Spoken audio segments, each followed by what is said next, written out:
Direction maintenant les États-Unis avec une décision qui peut paraître au premier abord technique, mais elle pourrait à terme concerner l'utilisation de votre téléphone ou encore de votre ordinateur. Bonsoir Agnès Varamian. Agnès, les États-Unis ont voté la fin de la neutralité du net. Donnez-nous quelques clés.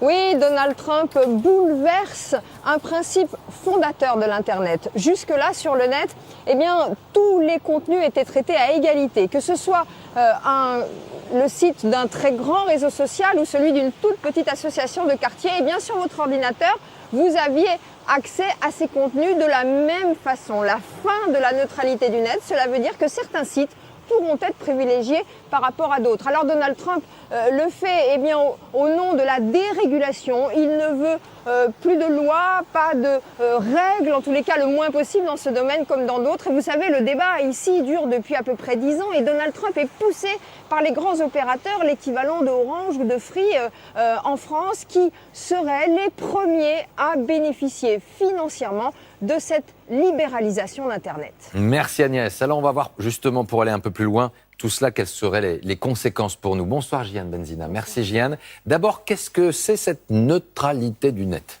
Laurent, une connexion Internet, c'est un petit peu finalement comme une autoroute. En fait, votre fournisseur d'accès vous garantit une connexion rapide où vous alliez, c'est-à-dire quel que soit le site, le contenu que vous souhaitez consulter.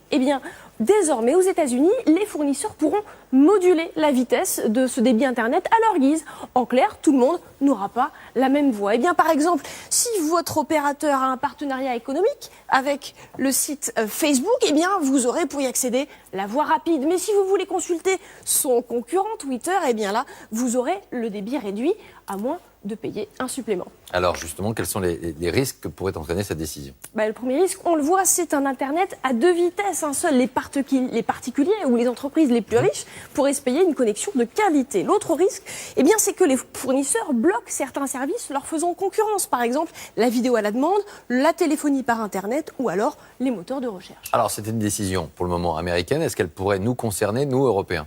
Alors, sur nos ordinateurs à nous, non, pour le moment, une réglementation européenne garantit un débit égal pour tous. Mais dans le débat public, oui, puisque le PDG d'Orange, par exemple, a déclaré il y a quelques jours qu'il était favorable à ce que les opérateurs français puissent s'en affranchir. Merci Gianne, merci beaucoup.